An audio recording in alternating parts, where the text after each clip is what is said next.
Tere tulemast kuulama, vaatama ENL-i podcasti. Mina olen kommunikatsioonispetsialist Risto Int ja täna siia ENL-i stuudiosse on minuga koos jõudnud 2 skauti.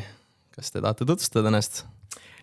Ma siis äkki teen selle otsa lahti. Tere, aitäh, et kutsusite. Mina ja Peeter esindame siis, mina olen Gregor.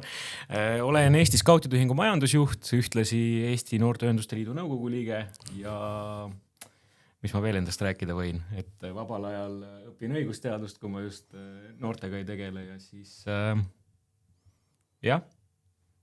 ühesõnaga, võtamegi nii. Minu nimi on Peeter Paju, mina olen Eesti Skautide Ühingu programmijuht, sellise skaudiüksus nagu Ökoskaudid juhatuse liige ja õpin ka õigusteadust ning Eesti Noorteühenduste Liiduga ei ole niimoodi seotud nagu Gregor on, aga ka siiski piisavalt aktiivne Eesti Skautide Ühingus, et olla täna siin. Ja võib-olla see, mis meil veel omavahel seob on tõesti see, et me oleme olnud siis väga pikka aega, 15-16 aastat Ökoskautide liikmed. Väga hästi, et sa ise selle juttu sinna viisid, et kuidas teist üldse said skaudid? Minu puhul oli niimoodi, et mäletan väga hästi seda lugu lihtsalt, et oli 2008, mina läksin teise klassi ja siis ema mõtles, et võiks olla mingi aktiivne tegevus lisaks selline. Ma tol hetkel tegelesin kergejõustikuga, aga võiks olla midagi ekstrat. Ja siis nägime reporteris, kuidas tol hetkel kodutütred käisid peaminister Andrus Ansipi kabinetis külas. Ja siis ma mõtlesin, vot, see on nii kihvt asi, et vaatame sulle ka midagi sellist. Ja panigi Google'isse, kuidas ta panigi, et tal oli meeles isegi nagu mitte kodutütre, aga panigi skaut, esimese vastusena tuli Ökoskaudid, Pirital, ma ise elan Viimsis ja Pirital olid Ökoskaudid ja oligi super. Esimese asjana kohe neljapäeval koondusele ja sellest ajast peale. Täna hommikul siia tulles me arutasime seda aastaarvu. Panime selle siis paika ära, et ikkagi ei ole, mina olen kogu aeg teadnud, et mul on 2008 see liikmestaatuse algus. Tegelikult on 2009. Ka kui mina astusin teise klassi, süüdistada võib samamoodi minu ema. See Pirita skaudikeskus või see vabaajakeskus, mis meil seal oli nii kodule lähedal, et siis ma mäletan, neljapäeviti vist käisime. Neljapäeviti, jah. Just originaalselt. Ja siis kuidagi see tegevus hakkas nagu endale ka meeldima ja siis nii see sidusus tekkis. Ma kuulsin siin korraks vähemalt Ökoskaudi nii-öelda termin, et kust see tuleb või kuidas see tekib ja kas on veel mingisuguseid selliseid liike? Ma arvan, et see juhatuse liikmena võid selle... Jaa, juhatuse liikmena öelda. Ökoskaudid on loodud 2000. aastate alguses ja algselt selline mõte oligi, kui nüüd mõelda, et täna selline ESG ja roheline mõtteviis ja kogu selline keskkonna säästlikkus ja jätkusuutlikkus on nagu juba teine hingamine, ta ei tule niimoodi teadlikult isegi, vaid tuleb juba alateadlikult, teeme midagi targasti, siis 25 aastat tagasi ei olnud seda mõtteviisi veel. Et siis oligi lihtsalt selline, et tulid Leho Männiksoo, muu hulgas, kes on siis meie üks rajajaid.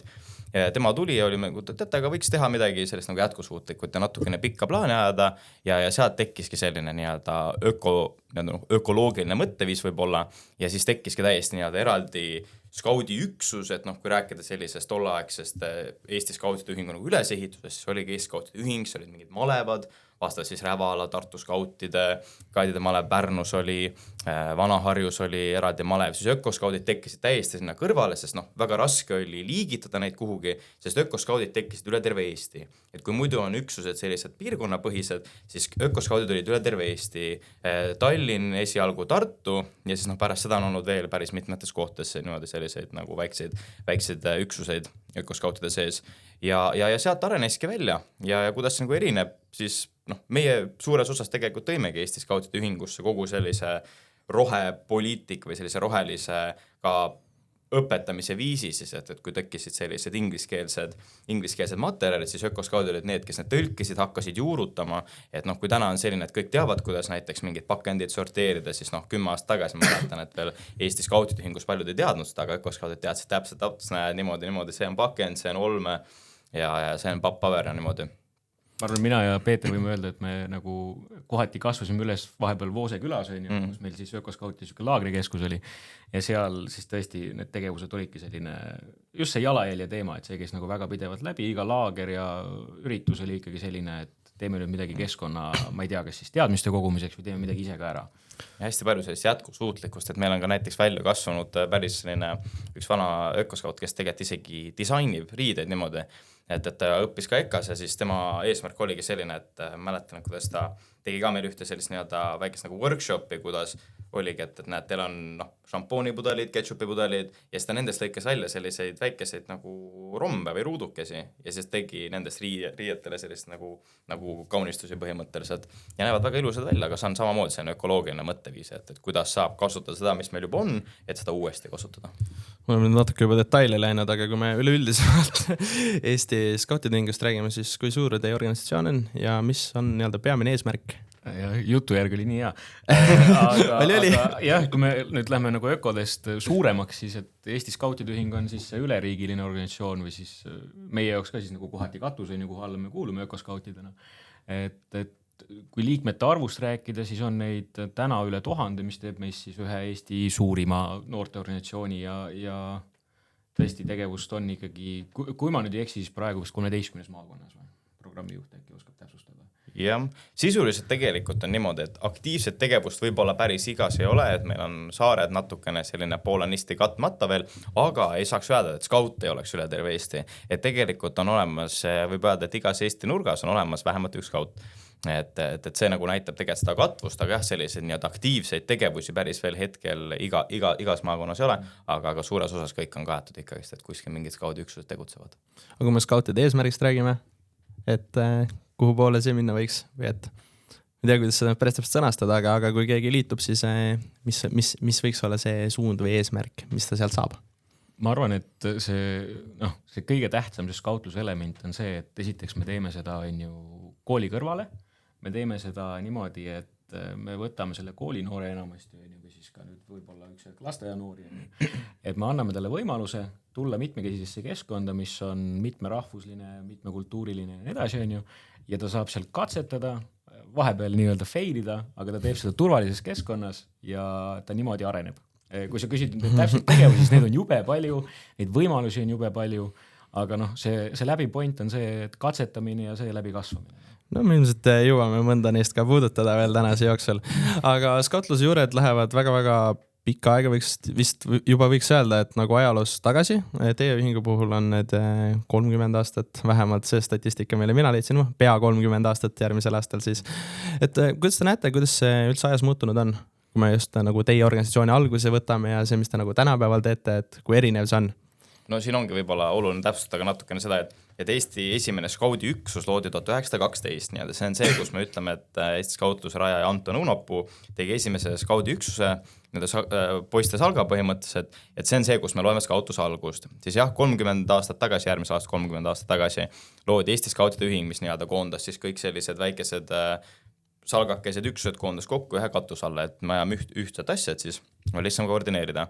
Aga kuidas ta muutunud on, siis ma arvan paljuski seda, et on tekkinud mingi selgem visioon, kuna skautus ka maailma mõistes laieneb, et kunagi oli skautus väga konkreetsed poisid, et oligi, kui inglise keeles võtta ka, see oligi scouting for boys, et nüüd on see skautus nii palju arenenud, et enam ei ole tegemist ainult nagu poiste organisatsiooniga, nüüd on tegemist sellise segaorganisatsiooniga, et skaudid võivad olla nii poisid kui tüdrukud ja ta on läinud hästi selliseks, võib-olla ma ise vähemalt tunnen seda, et programmijuhil näen seda, et on tulnud sellisest hästi käed küljes asjast väga selliseks teadlikuks, et kui kunagi oli lihtsalt niimoodi, et näed, teeme, aga ma ei tea, miks ma teen seda, siis nüüd on väga konkreetselt, et nii, meil on samad eesmärgid, näiteks skautsel hästi kuulus see, et skaut oskab panna lõkke põlema ühe tikuga või kas isegi nagu ilma tikkudeta, siis nüüd on juba jõuame sinna, et miks ma oskan seda teha ja kuidas ma jõuan sinna ja kasutada sellist nii-öelda õppeprotsessi võib-olla rohkem, et nagu Gregor siin ütles ka, et meie ülesanne ongi pakkuda sellist toetavat õppimisvormi lisaks sellele, mis sa õpid koolipingis või siis ka nagu lasteaias selles suhtes. Kui sa juba siin sellest laienemisest rääkisid, siis ilmselt tõite ka tüdrukud nii-öelda mängu, aga mis on see vanuserühm, mis peamiselt teie juures siis tegutseb? No ametlik vastus on see, et täna, mis on nii-öelda on vanuses 7 kuni 11 sisuliselt on hundud, kõige noorem vanusegrupp, siis 11-14 on skaudid, 14-18 on vanem skaudid, 18-26 on rändurid või siis juhid ja siis kuni põhimõtteliselt elu lõpuni välja, sest skautidel on niimoodi, et korra skaut, igavesti skaut, et see ei ole selline asi, mis ma nüüd olen nüüd paar aastat olnud natukene ebaaktiivne võib-olla, siis sa ei kaota seda staatust, sa oled ikkagi skaut elu lõpuni. Aga need 4 vanuserühma, mis Peeter nimetas, et nende puhul ongi siis see, et programmijuhina siis Peeter vastutab selle eest, et neil oleks päriselt ka sisuline tegevus, et neil oleksid mingid eesmärgid, mingid võib-olla saavutused, mida kirja panna endale, on ju. Ja vastavalt vanuserühmale, et ütleme nii, et kui sa hakkadki sealt kõige nooremast tulema hunduajast, siis sul on rohkem võib-olla selline mängulisus ja sa ei mõtle nii väga sellele, et miks ma õpin või kas ma õpin, siis juba skaudiajast juba oled selline 11-14 selline hakkad natuke rohkem teadvustama, et miks sa midagi teed ja siis kui sa oled juba vanem skaut, siis sa tegelikult oled võimeline ise planeerima ja sisuliselt nullist ehitama mingi tegevus üles selle mõttega, et ma tahan jõuda sinna, kuidas ma nüüd jõuan ja kuidas ma oma eesmärgi täidan ära ja kuidas ma pärast tagasi tõstan seda. Ja ränduritena on see, et maailm on sinu ees valla ja sisuliselt piirangud ei ole. Ja võib-olla see järgmine laienemissuund, mis Eesti skautide ühingul on see, et tulevikus on äkki meie tegevus suunatuki 0-6 aastastele ka, kuna täna on meil see, et meil on väga palju noori inimesi, kellel on tihtipeale ka väga armsaid lapsi, kes tulevad üritustele kaasa. Siis täna me neil otseselt midagi ei paku, aga et äkki nüüd siis võib-olla kevadest alates on meil ka neile mingisugused sellised programmid välja mõeldud, et võtame ka neid hea meelega kampa. Väga hea, et me sinna ka jõudsime selles suhtes, et ilmselt kui nii-öelda suvalisele inimesele tänaval öelda ja skaute mainida, siis võib-olla meenub või silme ette kumab just kui siukene pilt, et poisid metsas, aga rääkisite siin, et mingisugused õppetegevused, kuidas see välja näeb? Kas see ongi niimoodi, et saame metsas kokku või kuidas see nii-öelda laiemalt välja näeb? No see põhiline peaks olema see, et saadakse metsas kokku nii-öelda me läheme päris sinna, kus me peaksime tegutsema, aga see tegelikult mõte käib niimoodi, et üles ehitab, näiteks ütlemegi, et meil on nii-öelda sisevälihooaeg. Talvisel ajal tehakse rohkem sisemisi tegevusi siis, ehk siis saadakse kokku, näiteks me hästi palju teeme koostööd erinevate koolidega on ju, kus on tulnud kas ühe klassi inimesed või mitme klassi peale, näiteks ongi, et saadakse kokku ja siis vaadatakse nii-öelda natukene teooriat, võib-olla õpitakse nii-öelda, valmistatakse ennast ette suveks, et räägitakse läbi, millised on erinevad lõkketüübid, mida peaks jälgima, võib-olla õpitakse mingeid loomi, jälgi tundma, mingid taimi, valmistatakse herbaariumeid, sellepärast, et nüüd, kui sa jõuad kevadesse, siis nüüd sa tegelikult oled juba selle teooria ära omandanud ja siis sa saad näha, et näed, seda ma talvel õppisin, näed selline taim, väga lahe, et nüüd ma tean, et see on näiteks mustikes ja see ei ole ussilakk. Näiteks mingi sellised erinevused juba varakult ära tunda, et see mõte peaks olema niimoodi. No me kuuleme ikka jutte, et tänapäeva noored on kuidagi ära hellitatud ja nii-öelda arvutisse juurutatud, aga kuidas see paistab niimoodi, et kui tulevad mingisugused noored skaudiks astuma, siis kas mets on täiesti võõras või seda hirmu justkui ei ole, et peab nüüd metsa minema? Alguses on vist, ma arvan, et võib öelda, et on natukene raske, et see nutitelefon kipub ka välja tulema, aga teisipidi on jõle vahva näha seda, et sa lähed nädalasse metsalaagrisse. 2 päevaga on see nutitelefon unustatud ja noored naudivad seda, et nad saavad, ütleme siis näiteks selle suve näitel, kus sadas väga palju vihma, on ju mudas möllata näiteks. Et tõesti, et tegelikult lastele see meeldib ja see pakub pinget. See pigem on teistpidi, et mitte probleem ei ole selles, et nüüd metsas kuidagi kui nad kardaksid, et pigem vastupidi, nad ei oska ära teha midagi sellega, et ma olen nüüd metsas ja kogu aeg keegi ei piira, otseselt ei ole ka tegelikult mingit kellaaega, et nüüd sa pead olema kodus kell 9, sest sa juba oled metsas, ma juba magan telgis ja siis ongi pigem on raske osa see, et okei, me nüüd on mingid programm ka, mis me peame läbima, aga nii põnev on ju metsas, vaata siin mingi loomajäljed, vaata äge, nägime seal mingit rebast liikumas, et pigem on seda nende vaimustust natukene hõlmata või hallata, et mindaks päris niimoodi üle kätte. Vahepeal tahame neid teadmisi ka edasi anda. Jah, ütleme nii, et seda probleemi siis justkui ei ole, et mets niimoodi eemale tõrjuks, aga kuidas üldse nii-öelda organisatsiooni liikmete arvuga on? Kas see on siuke kasvavas trendis, kahanevas trendis? Kui sa niimoodi küsid, siis ega täna meil Eesti Skautide Ühingul on see valmisolek, et ikkagi kasvada, on ju, see on meil ka arengukavaline suund, on ju, aga teisipidi ega sellist sõnumit kommunikeerida noorteühendusena on teatavasti alati väga raske, on ju, et seda niimoodi teadvustada, mida me teeme ja värki, et sellepärast me oleme ka täna siia tulnud, on ju, ja käime üldse endast rääkimas. Aga me ikkagi, ütleme nii, et me täna säilitame liikmelisust ja pigem on selline väike tagasihoidlik kasv. See mõte peamist on selles, et lõhkuda hästi palju ka sellist, kuidas ma ütlen, noh, ütleme nii, et üks kasv tuleb on noorte pealt, teine pool tuleb vabatahtlike pealt, et nagu me enne mainisime ka, siis skaudid tegelikult, seal ei ole vanusepiirangut, kui sa võid liituda, pole tegelikult isegi mingit soovituslikku vanusepiirangut, et või soovituslikku vanust, kui sa võiksid või peaksid liituma, et igas ühed, mul endal meeldib alati mõelda, et vahet ei ole, kus sa nii-öelda oma skautlikus elus oled, siis on alati mingi tegevus, mis sa saad teha ja saad alati leida endale mingi oma tee. Et sellepärast ongi, et noh, kui nüüd liikuda ja siis mõelda, et kas see kasv on, siis see kasv pigem minu meelest peaks tulema täna selle poole pealt, millega me tegeleme ja millega paljud Eesti nii-öelda vabatahtlikud organisatsioonid tegelevad, et vabatahtlikkus tegelikult on kihvt asi, kuidas anda ühiskonnale tagasi, vahet ei ole, kus nii-öelda nurgad sa teed seda.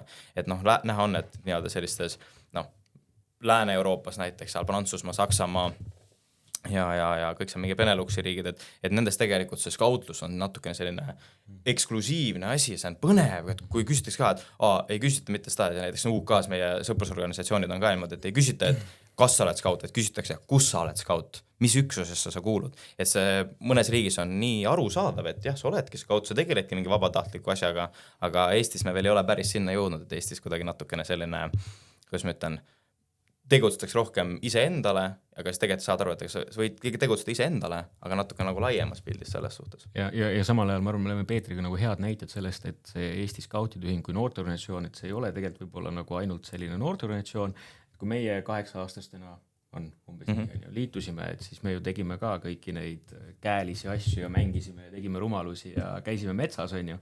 Aga mida aeg edasi, ta rohkem tulid sellised korralduslikud rollid ja nii edasi ja nüüd siis täna juhatuse liikmetena, et see on ju täiesti selles mõttes sama organisatsioon, sa ajad sama asja edasi, aga nüüd lihtsalt see nii-öelda tegevus on täielikult muutunud. Pigem nüüd kahjuks rohkem arvuti taga kui metsas oled, on ju. Et, aga iseenesest jätkuvalt on väga tore ja põnev.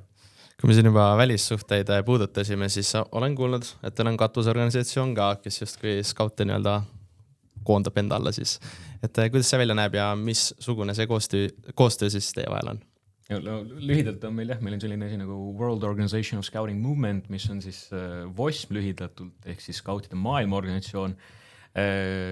Sel aastal nüüd uued arvud ütlevad, et 70 miljonit liiget on sellel siis üle maailma.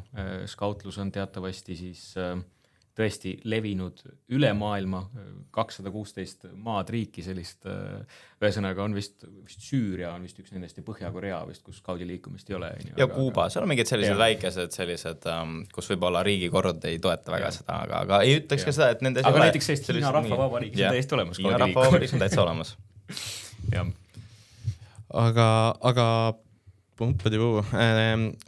Aga riigisiseselt ma olen siia kirja pannud endale, et teiste noorte organisatsioonidega koostöö, aga kuidas selles vallas on, et kas te olete otsinud, on teie juurde keegi tulnud sooviga? Ja no meil on esiteks hea meel, on ju, et me kuulume ju ka Eesti Noorteühenduste Liidu katuse alla, on ju, et siuke soe turvadistants meie juures, on ju, aga ENL-i liikmetest me ikkagi üritame vahetevahel läbi käia, on ju, et kui palju me seda jõuame ja kui palju me seda nagu täpselt välja suuname, on võib-olla ei ole meie nagu põhiprioriteet, on ju. Teisipidi, kui meil oli suvel siin suurlaager Paunkülas, siis me saatsime ka kutsed päris mitmele noorteorganisatsioonile, et 4H noored olid oodatud, noored kotkad, kodutütred, et jah.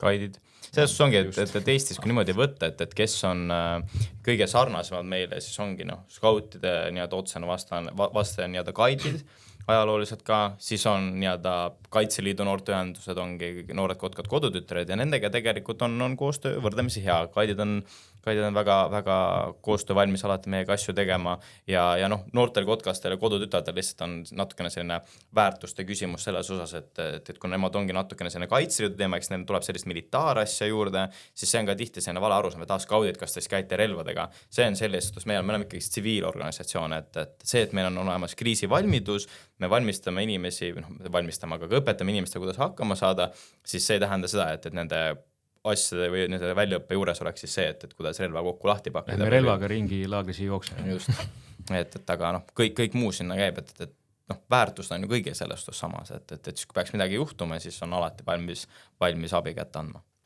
Kui me tuleme nüüd sellise pisikese ringiga tagasi sinna koolituste juurde, siis nägin sellist asja nagu Noorte Tegijate klubi. Kas tahate äkki avada seda, et mis see endast kujutab? Noorte Tegijate klubi, see on selline väga põnev lühike koolituste sari, mis meil on ja see on selline, et vanusegrupid ongi selline sisuliselt selline skaut ja vanem skaudid võib olla pigem isegi skaudid, aga see on selline hea võimalus anda noortele selline esimene kokkupuude, kuidas planeerida mingit projekti ja projekti oma iseenesest mõte on väga lihtne, me saame kokku kellegi, mõtleme midagi välja, aga tänapäeva maailm, selline bürokraatlik maailm, oleks vaja ka kuskilt võib-olla mingit toetust saada, siis on vaja natuke rohkem mõelda seda, et lihtsalt teeme, sest see on äge. Siis peab hakkama juba eesmärgistama ja siis, mis see noorte tegijate klubi enda hõlmabki, ongi sisuliselt ühe tervikliku projekti läbimäng. Ja siis, kuidas ta näiteks ajaloolist on tehtud, et näiteks mõned aastad tagasi toetas Trinity advokaadibüroo noorte tegijate klubi toimumist. Ja kuidas see siis töötas? Oligi niimoodi, et anti noortele kiirkursus, kuidas mingit projekti kirjutada, mida peab mõtlema, kuidas eelarvet koostada ja siis see võiski olla nii väike asi nagu lähme siin sõpradega matkale, aga kogu see protsess oli vaja läbi teha ja siis noored pitchisid või tutvustasid oma teed siis Trinity advokaatidele ja siis Trinity advokaadid valisid välja ja siis nemad toetasid selle projekti toimumist, ehk siis sisuliselt tuli esitada toetusprojekt rahastajale, kes oli siis sellel juhul oli Trinity advokaadibüroo ja siis see tagasiside oli sellest oli väga hea, et ühelt poolt toetaja vaatevinklist, kes ütles, et mega tore oli näha seda entusiasmi noorte silmis, et asjad on läbimõeldud ja hiljem ka noored tegelikult on öelnud, et pärast kui näiteks koolis, mõni on seal õppijaseisundus noorte volikogus, nad ka, et ülihea, teised hakkavad alles õppima, ma juba ka siin 13-aastane projekti kirjutada ja sisuliselt mingit algelist kava kokku panna, et see on see mõte seal taga. Eelmine nädalavahetus olime me organisatsioonina koos Pärnumaal, kus need samad noored, kes ka siis sellest noorte tegijate klubist on läbi käinud, olid kohal ja kui me rääkisime siis sellisest võib-olla ühingu tuleviku suundadest, et mis üritused võiksid kindlasti olla, siis me väga ju alati tahame kuulda ka seda, mida noored päriselt tahavad, siis noorte tegijate klubi kui siis selline võimalus oma ideed päriselt realiseerida, et see oli nende jaoks vähemalt prioriteet 1 ja ega ka siis meie jaoks prioriteet 1, et me kindlasti neid võimalusi toetame. Et lisaks võib-olla sellele noorte tegijate klubil on meil ka selline aastaringne taotlusvoor nagu mõte, mis on siis mõtetest tegudeni, kus me siis tõesti kutsumegi üles neid samu Skaudi Salkma üksuseid, et mõelge välja, mis te teha tahate ja näete, et meil saab põhimõtteliselt raha, et me rohkem ei tahaks väga selle korraldamise poolega tegeleda, aga kui see 16-aastaste grupp tahab minna kanuutama näiteks, siis meie toetame. Kui me sinna nüüd projekti sisusse ka kiirelt põikame, siis kui tihti need projektid on väljaspool seda organisatsiooni tegevust või siis see ongi selle projekti mõte, et teeme midagi taolist, mis ongi väga otseselt skautlusega seotud? Vaata, võib-olla nende projektidega, mida meie otsime, on see, et üks asi on selline võib-olla suund, et mida me organisatsioonina jahime, et näiteks eelmises mõttetaotlusvoorus oli selleks organisatsiooni kasv, mis meil täna on prioriteet. Teisipidi on see, et me ei taha väga kätte ette panna, küll aga on need võib-olla läbivad sellised põhitõed skautluse puhul, mida me ikkagi otsime, et selline koos tegemise rõõm, et võib-olla päris niisama ööklubisse me noori ei saada, et see peab ikkagi mingisugune skautlik element olema, aga jah, see ei pea olema niimoodi, et me lähme nüüd õpime lõket tegema kuskil, et see võib olla ka selline natukene vabamas vormis skautlus. Okei, jätkame siis, kas me päris jätkame, aga oleme ikkagi selle koolituste vallas edasi, et panin tähele, et teil on lennusüsteem, et kuidas see töötab?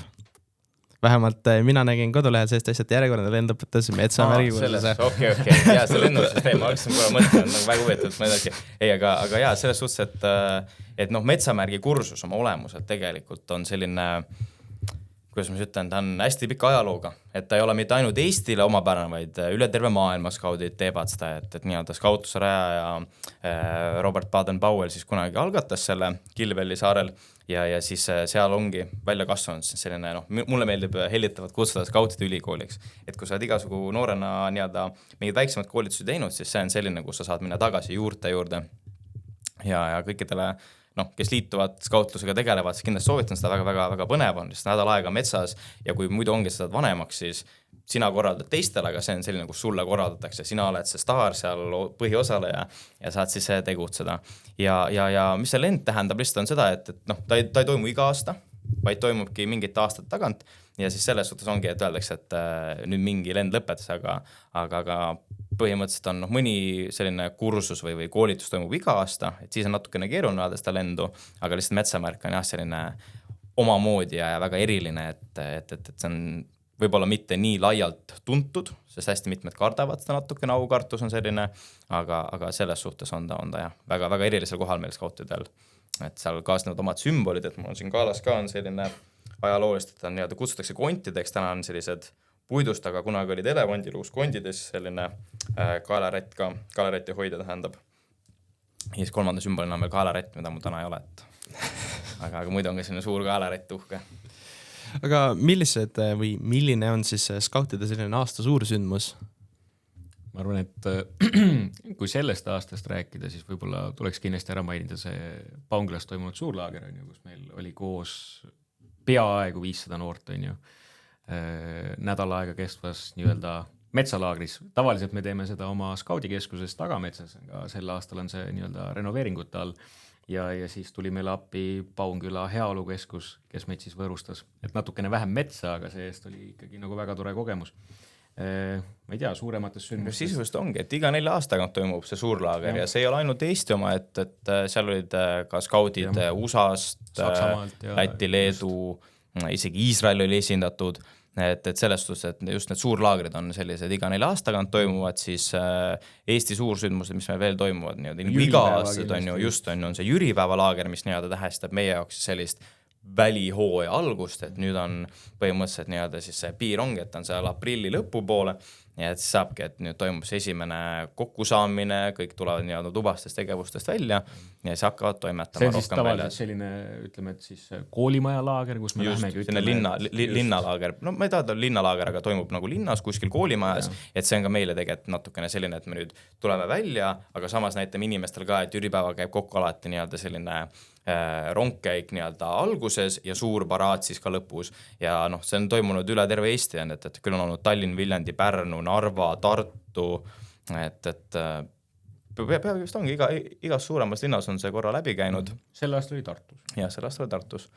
Et see on nagu selline aasta suursündmus. Ja siis on veel seal sellised natuke nagu administratiivsed üritused, et meie üldkogu, kus me siis arutame strateegilisi asju koos nõupäevadega, mis oli siin alles hiljuti ja siis igasugu väiksemad koolitust, aga jah, suuremad laagrid ongi sellised, on hundude Kriimsilmaraager, mis on siis kõige nooremale vanusegrupile, jüripäevalaager, mis on kõigile, siis toimub suvel, kas mõni üksus teeb ise laagri või toimub Esü suvelaager, selline, kus on kõik tulevad kokku ja siis ongi olulisemad veel on selline Balti Amboree, mis on siis iga aasta üks Baltikumi riikides korraldab seda, vastavalt see Eesti, Läti, Leedu, nüüd siis järgmine aasta või ülejärgmine aasta toimub Eestis, siis ülejärgmine aasta toimub siis 2026 toimub Balti Amboree Eestis.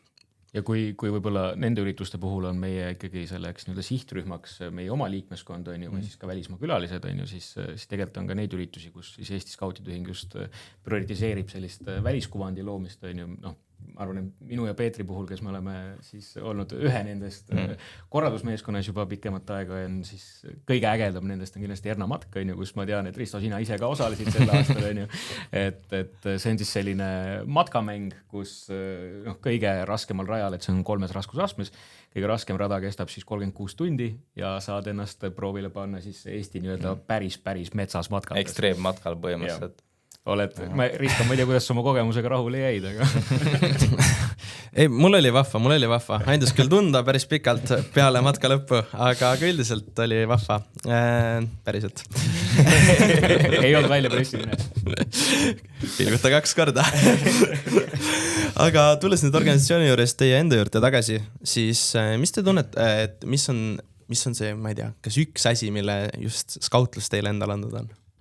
Ma võtan ette, ma võtan selle, ma arvan, et meie mõlema jaoks ühe olulisema osa ära, et sõbrad, kindlasti sõbrad, et see on selline asi, vaata, kus nagu on paratamatu, et kui sa ütleme, et 15 aastat käid nagu pea iga nädal koos, ja siis sa lihtsalt kasvad nende inimestega väga tihedalt kokku ja sa tõesti oledki elu lõpuni nendega sõber, nagu sa kuidagi, meil on veel Peetriga, meie puhul on veel see, et me sattusime ülikooli selle kokku, ja nüüd siis on see tihenenud suhtlemine veel rohkem, aga et tõesti, et sõbrad ja selline kogukond ja see annab nagu tõesti väga palju juurde sealt skautusest. Ei, kas ongi see tutvused või sellised sõbrad põhimõtteliselt kogu eluks, et nagu Gregor ütles, siis kui niimoodi mõelda, et ma mäletan, et mõtlesin ka, et kas mul on üldse mingi lapsepõlve sõber, kellega ma olen koos üles kasvanud. Ja see on ka muidugi on. Gregor on üks nendest, siis Miron, meie hea sõber, on nagu põhimõtteliselt teine, kellega olemegi koos üles kasvanud selles suhtes, samamoodi selles, kui nagu päris väikesed skaudid olime, kuni nüüd välja. Aga siis seal veel teiseks on ju, et näiteks vaadates ka siis kogu see teadmiste pagas, mis on, et skaute on nii eriilmelisi, igas eluvaldkonnas põhimõtteliselt on keegi skaut ja see ongi hästi põnev, et kui tutvud kellega, kes tuleb jutuks, saad skaut, ma ka skaut, vaata kui põnev, ja siis tekib kohe selline ühtne teema, et selline ei teki isegi hierarhiat, et näiteks, et ma nüüd kuidagi tähtsam või mitte tähtsam siis ameti poole pealt siis kuidagi, et skautus siis kuidagi toob kõik kokku ja kõik saavad ka aru, et me oleme sama asja eest väljas, meil on samad väärtused ja see on see pool sellest. Võib-olla natukene sama küsimusega teise nurgalt, et kui suurt identiteedi rolli mängib skaut olemine just teie puhul, et kui väga see identifitseerib teid just? Kui? Ma arvan, et ütleme nii, et vaata, kuna on ka nagu neid muid nii-öelda huvialasid ja erialasid, mida sa nagu ju pidevalt teed, on ju, et siis skautlus on võib-olla see, mis on seal selline läbiv taust kogu aeg olemas ikkagi, et kas või ütleme, et ma ei tea, vaba aja veetmise puhul mina tõesti teadlikult eelistan minna välja matkama näiteks, on ju, et ma tõesti lähengi ja on see linnamatk või on see metsamatk, väga vahet ei ole, on ju, aga lihtsalt see, et sa jalutad õues, sa käid õues ringi, see kuidagi on küll, ma arvan, et selles skautluses ööbid õues telgis on ju. Jah, just, või suvel, et toas on palav magada, et siis lähed, võtad terrassi peale magamiskotti ja tiksud seal, on ju. Et kuidagi looduse lähedasem on, ma arvan, see kogu asi. Aga jah. Ma arvan, et minu puhul on ka see julgus võib-olla just see, et kasvad välja sellest, et ma ei pea kartma, kui ma eksin, sest miks ma peaksin kartma, kui ma eksin, et kui sa oled üles kasvanud sellega, et kui sa eksid, see on okei, mõtled läbi, ma eksisin, aga keegi ei pane pahaks kui sa eksid, et see on nii loomulik osa õppeprotsessist, siis kuidagi elus ka nagu tulevikus on samamoodi, et kui oled olnud nii palju nagu eksin, tegelikult pole mitte midagi juhtunud, siis tegelikult ka tööelus või koolielus, kui eksid, mis siis? Kõik eksisid kunagi, et kui nad alustasid ja kogu see julgus, mis on sealt kaasa tulnud, siis raske on öelda, et milline mu elu oleks, kui ma ei oleks skaut. Et see on kuidagi nii, ongi identiteet juba sisse kasvanud sellest, et kui öelda, siis jah, ma olen skaut ja räägib ise enda eest.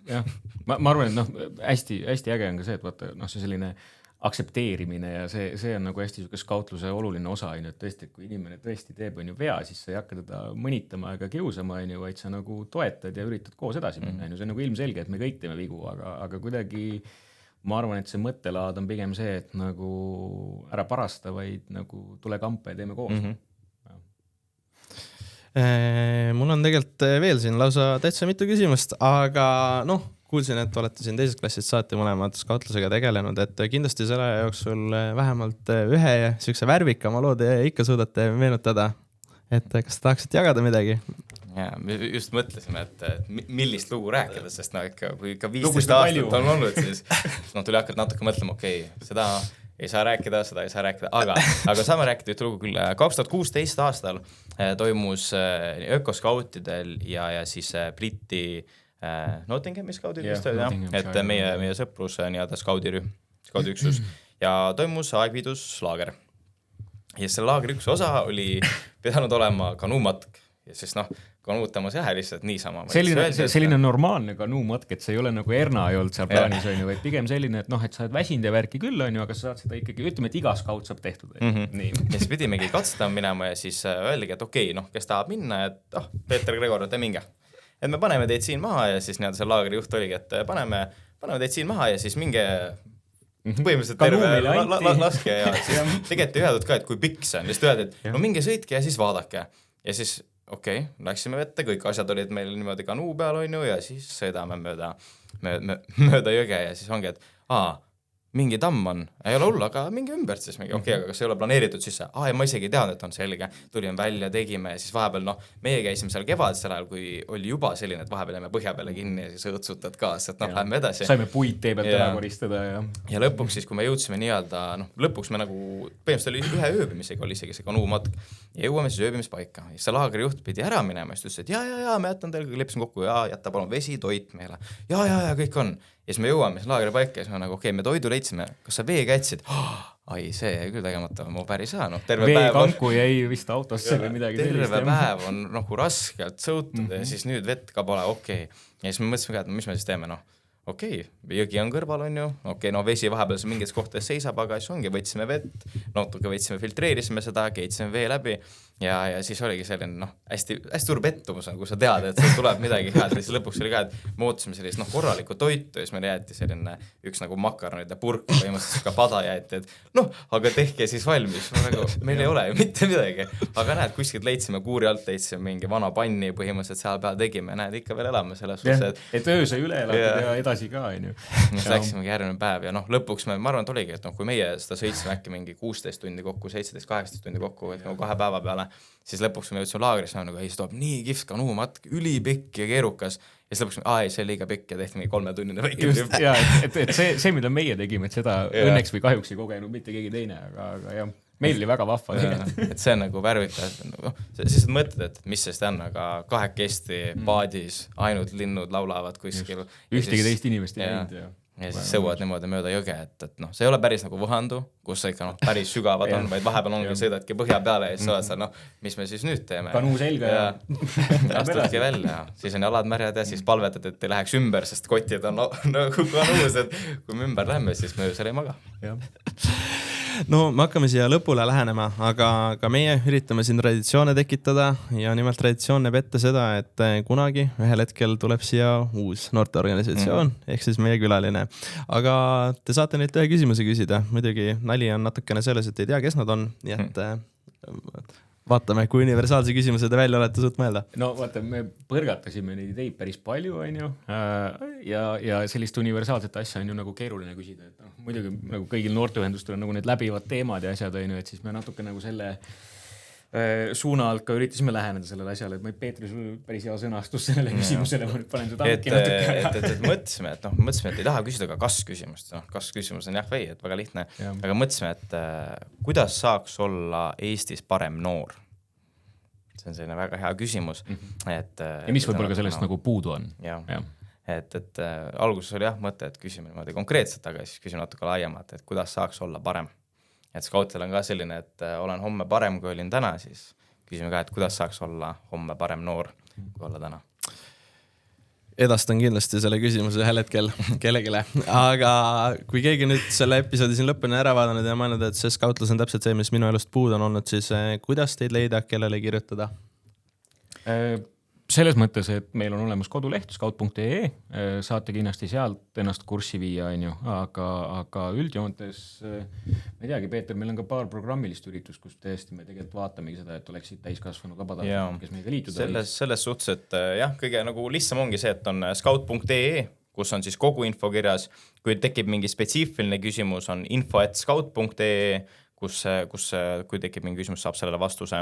Ja muidu on jah, selline nagu Gregor mainis, siis on uutele skaudijuhtidele või selline väikene nädalavahetuse koolitus või lühilaager põhimõtteliselt, kus selgitatakse, mis on skautlus, räägitakse ära mingid põhitõed, on TTS, ehk siis tere tulemast skautlusesse. See info on ka olemas scout.ee seal ürituste all, alamlehe all, et on see teema ja kui tekkis huvi, et siin see Erna matk, mis on meile väga-väga põnev ja tulemas see aasta uuel, et kui meie Gregoriga oleme korraldanud seda, väiksest pealaga nii-öelda peakorraldustiimis või staabis oleme olnud siin 2-3 aastat, siis võtame ka julguse kokku, läheme ka rajale ja ka selle kohta leiab see infot erna.scout.ee. Et Risto tule 36-le võistlema, et siis vaim valmis. Et need on jah, need kaks põhilist lehekülge, et ongi scout.ee ja erna.scout.ee. Ma nüüd võib-olla natukene läksin kaduma, aga see aasta veel üks Erna-matk või järgmine aasta? Me mõtleme nagu järgmine. 26 Erna-matk on siis... Me oleme juba mõtetega järgmise aasta. Me juba valmistume vaikselt, teeme siin pikemaid jalutuskäike ja ühesõnaga jah. Aga 1. augustil siis, jah, just. Augusti 1. nädalavahetus.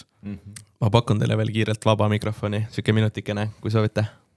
No kindlasti peaks tänama ka, et te kutsusite, et aitäh, et väga vahva vestlus oli, et ma jah, skautlusest ei plaanime vist kumbki ära minna ka, et eks te näe meid veel... Ei saagi ära minna, see on skauti ka vist. Eluks ajaks. Ei, ega see, me ei olnud ausalt öeldes valmis, et see on esimene podcast, mõtlesin, et see on nagu juba tehtud ja siis kui Gregor ütles ka, et kuule, kutsusite, et üliäge, et lähme teeme, siis muidugi lähme teeme. Ja siis mõtlesin ka, et nagu okei, et tead, ma isegi hakka vaatama enne, et siis ongi täiesti uut moodi asja teeme midagi, aga polnudki midagi vaadata enne, et ongi esimene, siis suur aitäh, et usaldasite meid siin, et see tore traditsioon avada. ma siis võtaksin selle kokku, minuga olid täna stuudios 2 ökoskauti, Peeter ja Gregor. Mina olin Risto ja näeme juba peatselt mõnes järgmises ENL-i podcastis. Aitäh! Aitäh!